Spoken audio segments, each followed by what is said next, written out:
గణపతి భక్తులకు దర్శనమిస్తున్నారు. చవితికి ఒకరోజు ముందు నుంచే భక్తులకు గణపయ్య కనువిందు చేస్తున్నారు. ఈ ఏడాది 70 అడుగుల ఎత్తులో సప్తముఖ శక్తి మహాగణపతిగా దర్శనమిస్తున్న గణేష్ను దర్శించుకునేందుకు భక్తులు బారులు తీరుతున్నారు. ఖైరతాబాద్ ఉత్సవాలను ప్రారంభించి 70 ఏళ్లు పూర్తవుతుండటంతో ఈసారి 70 అడుగుల ఎత్తైన విగ్రహాన్ని ఏర్పాటు చేశారు. రేపు ఉదయం 11 గంటలకు సీఎం రేవంత్ రెడ్డి కుటుంబ సమేతంగా తొలి పూజలో పాల్గొననున్నారు.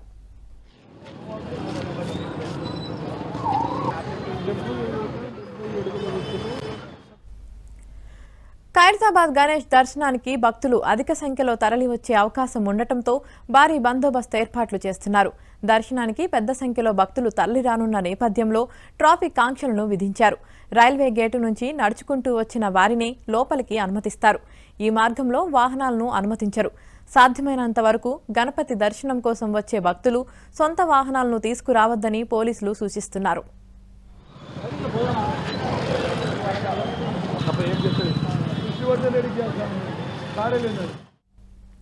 వరంగల్లో వినాయక చవితి సందడి నెలకొంది. వరంగల్ ఎంజీఎం సర్కిల్ నుంచి ములుగు రోడ్డు వరకు గణనాథుల విగ్రహాలు, పూజా సామాగ్రి కొనుగోళ్లతో మార్కెట్లు రద్దీగా మారాయి. జై జై గణేష్ అనే నినాదాల మధ్య గణనాథులు మండపాలకు తరలి వెళ్తున్నారు.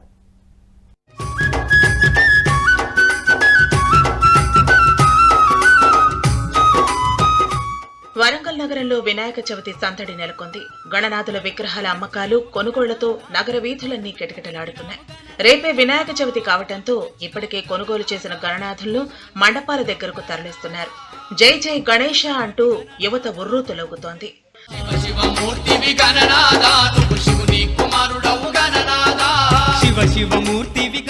ప్రధానంగా వరంగల్ ఎంజీఎం సర్కిల్ చౌరస్తా, వరంగల్ చౌరస్తా, నర్సంపేట రోడ్డు, హైదరాబాద్ రోడ్డు, కరీంనగర్ వైపు వెళ్లే రోడ్లన్నీ గణనాథుల విగ్రహాల కొనుగోలుతో సందడిగా మారాయి.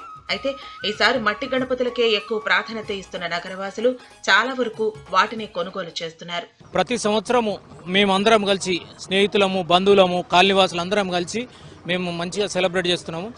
మాకు ఈ అవకాశం ఇచ్చినందుకు చాలా సంతోషం. భగవంతుడు మాకు అష్ట ఐశ్వర్యాలు ఇవ్వాలని కోరుకుంటున్నా. అందరికీ అలాగే సర్వేజన సుఖినోభవంతుగా భావిస్తూ మేము ఇలాగే ముందు కొనసాగాలి, మాకు ఆ సంకల్పం కల్పించాలని దేవుని మనసారా ప్రార్థిస్తూ. మట్టి గణపతులు తయారు చేయడం చాలా ఖర్చుతో కూడుకున్న పని అని తయారీదారులు చెబుతున్నారు. ఈ విగ్రహాల తయారీ, విక్రయాల వల్ల తాము కొంతవరకు నష్టపోవాల్సి వస్తుందని అంటున్నారు. పర్యావరణ పరిరక్షణ బాధ్యతగా నా వంతు నేను గత 10 సంవత్సరాల నుండి ఈ మట్టి బొమ్మలు తయారు చేస్తున్నాను. మరి మట్టి బొమ్మలు తయారు చేయాలనుకుంటే అవి తెలంగాణ ప్రాంతంలో కావచ్చు, ఆంధ్రప్రదేశ్లో కావచ్చు, ఇక్కడ కళాకారులు దొరకరు. ఇదంతా కళాకారులు ఎక్కడ ఉంటారంటే ఒడిశా, ఛత్తీస్గఢ్, మరిపోతే కలకత్తా వారిచే చందన్ దాస్ అనే కళాకారుడు ఇప్పుడు 50 మంది కళాకారులను తీసుకొచ్చి నా దగ్గర పనిచేస్తున్నాడు. గత 5 నెలల నుంచి చీకట్లో, నీళ్లలో, దోమలలో నిద్ర లేకుండా రాత్రి పగలు కష్టపడి ఈరోజు 300 బొమ్మలు తయారు చేయడం జరిగింది. మరి ఈ సంవత్సరం నేను 2వ సెట్ కూడా తయారు చేయడం జరిగింది ఎన్మామల మార్కెట్లో. ఎందుకంటే ప్రజలు కూడా చాలా ప్రోత్సహిస్తున్నారు మట్టి బొమ్మలని చూసి. ఈరోజు నాకు చూస్తే 95% బొమ్మలు అమ్ముడుపోయాయి. కేవలం 5% మాత్రమే ఇప్పుడు బొమ్మలు మిగిలినాయి. అది కూడా రేపటి వరకు మనకు ఛాన్స్ ఉన్నది. ఆ అన్ని బొమ్మలు అమ్ముడుపోతాయని చెప్పేసి నేను 100% ధీమాతోనే ఉన్నాను.